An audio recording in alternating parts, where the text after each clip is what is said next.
En Nouvelle-Calédonie, le 13 mai, il y a eu des émeutes, une insurrection. On a instrumentalisé le dégel du corps électoral. Le corps électoral, il a été instrumentalisé par les élus indépendantistes, à tort. On a menti à la population et on a dit qu'il fallait tout casser, tout brûler, parce que le dégel du corps électoral, c'était impossible à entendre. C'est faux. C'est faux. Le dégel du corps électoral, c'est un prétexte. C'est un prétexte pour refuser ce qui a été perdu par les urnes. Les Calédoniens ont voté, qu'on le veuille ou qu'on ne le veuille pas. Moi, je n'ai pas pu voter, je suis exclu du corps électoral. C'est pas moi qui ai voté, c'est les Calédoniens. Les Calédoniens se sont prononcés et ils ont choisi. Je veux dire, on ne peut pas remettre en question la démocratie et le vote des Calédoniens. On l'a fait une fois en 2007, en leur imposant le gel du corps électoral. Là, 3 fois de suite, à 3 reprises, les Calédoniens ont dit qu'ils voulaient rester dans la France. On ne peut pas s'asseoir sur une décision majoritaire. Et de la même façon, le 13 mai, il y a 10 000 personnes actives, 30 000 personnes, allez même 50 000 Calédoniens qui ont participé de près ou de loin aux exactions et à l'insurrection. On est plus de 250 000. Ça veut dire que 50 000 personnes vont imposer à 200 000 personnes ce qu'ils ne veulent pas. Le vivre ensemble, c'est les 200 000 personnes qui ont subi les exactions. C'est les 200 000 personnes qui, tous les jours, se lèvent pour aller travailler ensemble et pour vivre ensemble. C'est pour tous ces gens-là, c'est pour tous les Calédoniens qui veulent vivre ensemble. Les 50 000, je suis désolé de vous le dire, mais à la fin, c'est toujours les gentils qui gagnent.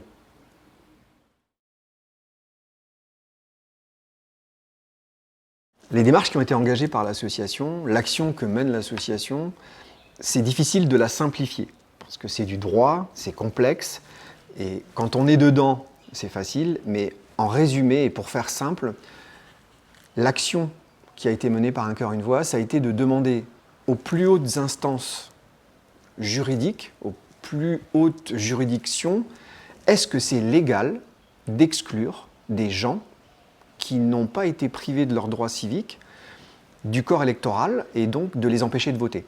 Est-ce que le Conseil constitutionnel va dire oui, c'est légal d'exclure des gens des élections provinciales ou non, ça n'a plus lieu d'être, c'était temporaire, c'était transitoire, parce qu'à un moment donné, il y avait un processus référendaire en cours et que là, aujourd'hui, les Calédoniens se sont majoritairement prononcés pour le maintien de la Nouvelle-Calédonie dans la France. À partir du moment où on lui pose la question, il est censé nous apporter une réponse. C'est simplement ça. Donc l'association Un Cœur, Une Voix, l'action qu'elle a menée, c'est de demander est-ce que c'est légal d'exclure du corps électoral provincial des hommes et des femmes qui construisent la Nouvelle-Calédonie. C'est une victoire pour tous les Calédoniens, quelle que soit leur ethnie, quelle que soit leur origine. Sur la liste électorale, sur le tableau annexe, donc toutes les personnes exclues du corps électoral, il y a plus de 43 000 personnes. On attend les derniers chiffres, mais plus de 43 000 personnes. Sur ces 43 000 personnes, il y a toutes les ethnies du territoire, près de 6 000 Kanaks. Donc c'est aussi une victoire pour moi, pour nous, qu'on puisse réintégrer tout le monde. Qui a dit que les exclus du corps électoral étaient tous pro un camp ou pro un autre? Je ne me pose même pas la question. Nous, notre action, elle est légitime parce qu'elle concerne tout le monde sans distinction. Comment on peut expliquer aujourd'hui qu'il y a des enfants sur les bancs de l'école qui sont par transmission, parce qu'ils ont des parents exclus du corps électoral, eux-mêmes exclus du corps électoral? Ils n'ont rien demandé, ces enfants-là. Ils sont nés en Nouvelle-Calédonie de parents exclus du corps électoral et du coup, par ricochet, comme une tare qu'on transmet, eh ben, ils ne peuvent pas voter. Donc en fait, ils font toute leur scolarité avec des autres Calédoniens, mais eux n'ont pas le droit au chapitre, n'ont pas le droit à la parole, n'ont pas le droit de choisir les élus qui vont déterminer leur avenir. Les élus qui vont déterminer leur quotidien en matière de fiscalité, d'emploi, d'éducation, de santé, d'environnement, tout tout ce qui concerne le quotidien des Calédoniens. Et c'est pour ça on se réjouit, évidemment, on se réjouit, c'est un grand mot, mais on est content que les deux questions prioritaires de constitutionnalité aient été transmises, une par le Conseil d'État au Conseil constitutionnel, l'autre par la Cour de cassation au Conseil constitutionnel. Mais en fait, c'est juste normal. C'est juste quelque chose qui... Enfin, c'était anormal si ça n'avait pas été fait. Si on avait bloqué ces questions et si on avait bloqué notre action, c'est ça qui n'aurait pas été normal.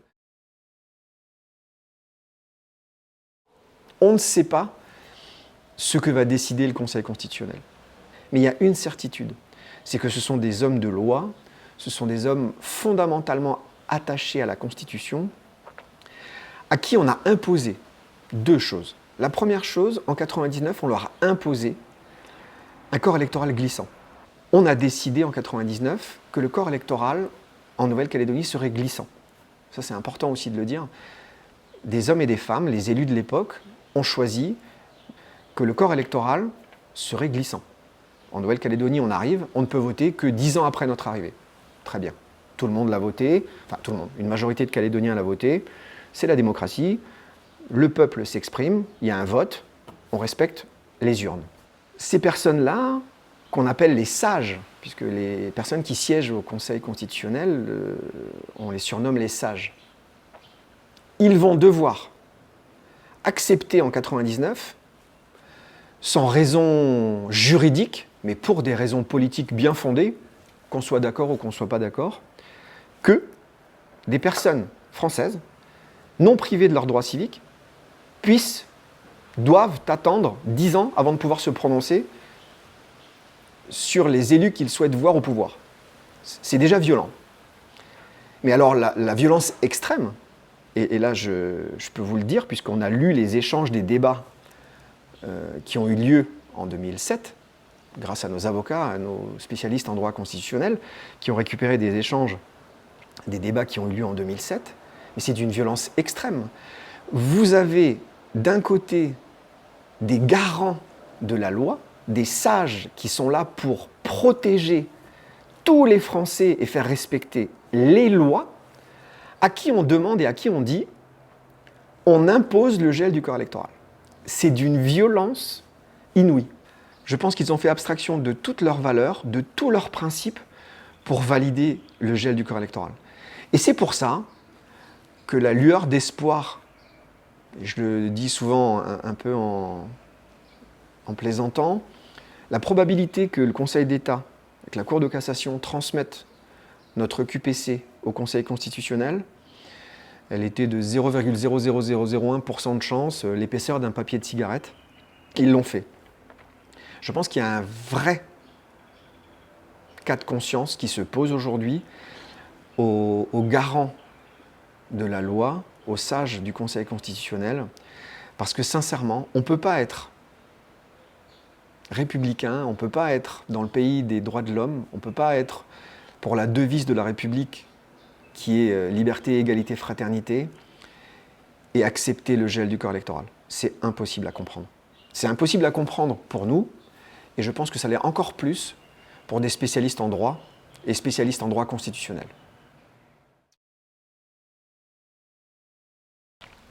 De façon concomitante, de façon parallèle, il y a eu 2 recours qui ont été déposés, qui ont fait l'objet d'une procédure juridique.